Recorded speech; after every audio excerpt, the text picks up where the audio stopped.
Mashambulizi mawili yaliyofanywa na waasi wa ADF NALU katika wilaya ya Mambasa mkoa wa Ituri yamesababisha wimbi kubwa la wakimbizi kuelekea maeneo ya Bafwesende na Kisangani katika mkoa wa Chopo.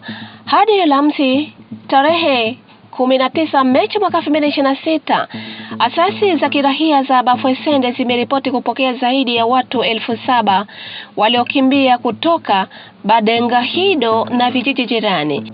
Tayari kuna zaidi ya watu 7,000 wanaoingia Bafwesende, ikiwemo watoto, akina mama na wazee, amesema Desire Alihene, mwanachama wa asasi ya kirahia ya eneo hilo.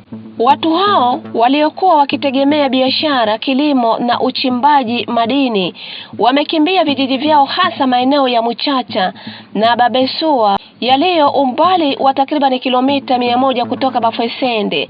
Baadhi yao wanaelekea Kisangani, huko wengine wakipata hifadhi katika familia za wenyeji.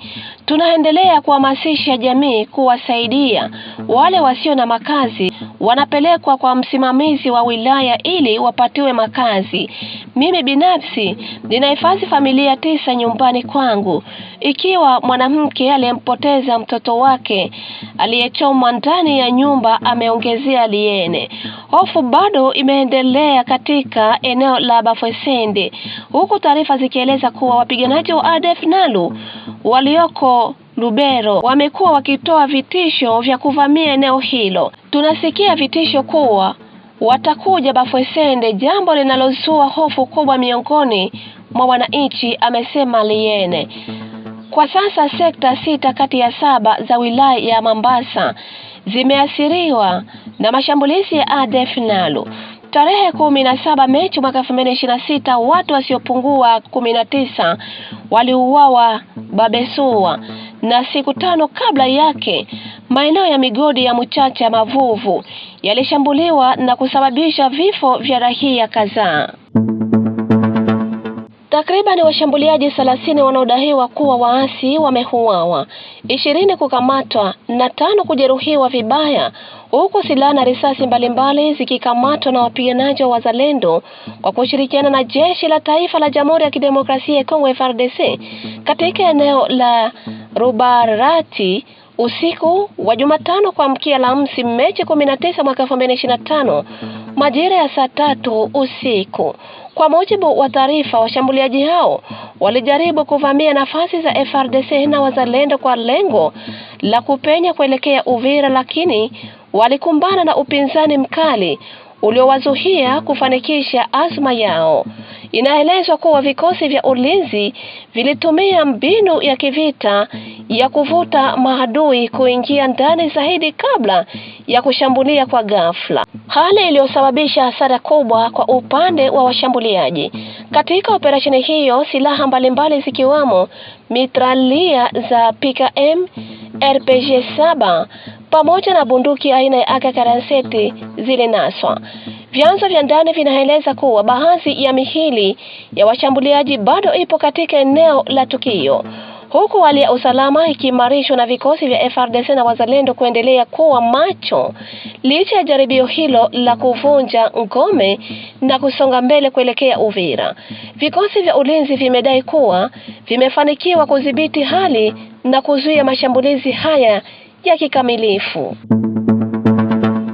Kundi jipya la waasi kutoka mkoani Katanga limetangaza kupinga serikali ya Jamhuri ya Kidemokrasia ya Kongo na uongozi wa Rais Felix Antoine Tshisekedi Tshilombo. Kwa mujibu wa msemaji wa kundi hilo linalojiita Mouvement Debout Katanga pour la Libération du Congo, wanadai kuwa serikali ya Rais Felix imekeuka katiba kwa kuwakamata wafungwa baadhi ya raia bila hatia, pamoja na kuwafanya baadhi ya wanasiasa kukimbilia uhamishoni. Kundi hilo limetangaza nia ya kupinga vikali utawala wa sasa, likisisitiza kuwa linasimama kwa ajili ya kile wanachokidai ni kurejesha haki, utawala bora na uhuru wa kisiasa nchini. Hata hivyo, madai hayo yanaendelea kuzua mjadala mkubwa, huku kukiwa na wito wa kutafuta suluhisho la amani ili kuepusha kuongezeka kwa migogoro nchini. Déclaration du Mouvement Debout Katanga pour la Libération du Congo, en sigle MDKC. Nous, signataires de la présente déclaration du mouvement Katanga, debout pour la libération du Congo, vu la crise multiforme et le retour à la tyrannie sanguinaire de Félix Tshisekedi Tshilombo en République démocratique du Congo, depuis la passation pacifique du pouvoir en 2019.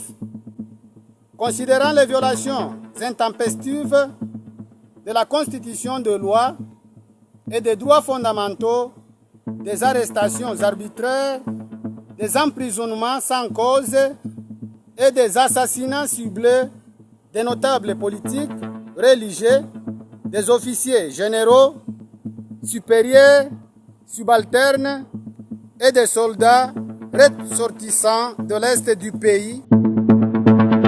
Raia 16 wa Jamhuri ya Kidemokrasia ya Kongo DRC ni miongoni mwa waathirika wa ajali ya kuzama kwa mtumbwi iliyotokea tarehe 18 Machi mwaka 2026 katika pwani ya Misamihuli nchini Komoro, kulingana na orodha rasmi iliyotolewa na mamlaka za nchi hiyo.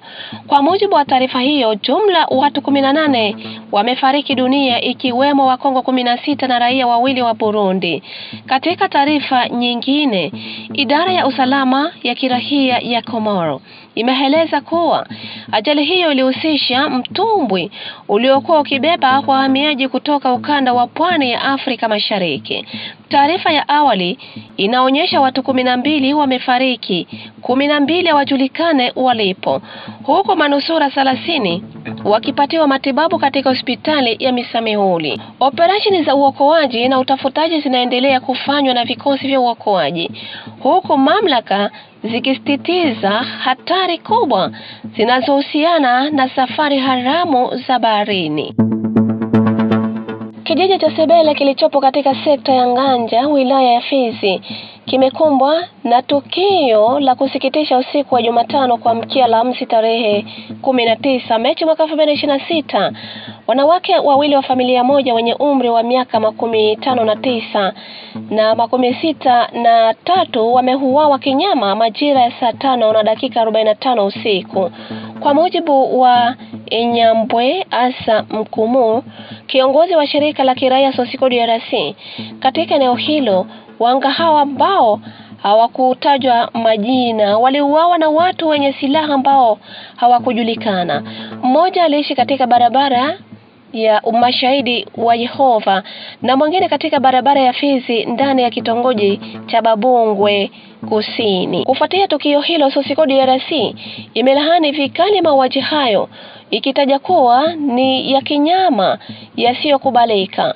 Shirika hilo limetoa wito kwa mamlaka za eneo hilo na vyombo vya usalama kuimarisha haraka ulinzi wa raia na mali zao, hasa katika kipindi hiki. Aidha, wananchi wametakiwa kuwa macho na kuripoti mienendo yoyote ya kutiliwa shaka kwa vyombo husika ili kusaidia kukomesha matukio ya mauaji yanayojirudilia. Kwa mujibu wa harakati ya wahasi, mkuu wa ofisi ya uratibu wa AFC M23 Yannick Chisalo anadaiwa kuhusika katika tukio la ubakaji dhidi ya mwanamke aliyekuwa akifanya kazi ya usafi ofisini kwake. Taarifa zinaeleza kuwa baada ya kuhamishwa kuhusu tabia hiyo inadaiwa kujirudia, kiongozi wa AFC M23 Bertrand Bisimwa alichukua hatua ya haraka kwa kumsimamisha kazi mtuhumiwa kuanzia Alhamisi. Aidha, mtu huyo anajulikana pia kuwa mshiriki wa karibu wa Nanga anaripotiwa kushikiliwa gerezani kwa siku 2 wakati uchunguzi ukiendelea.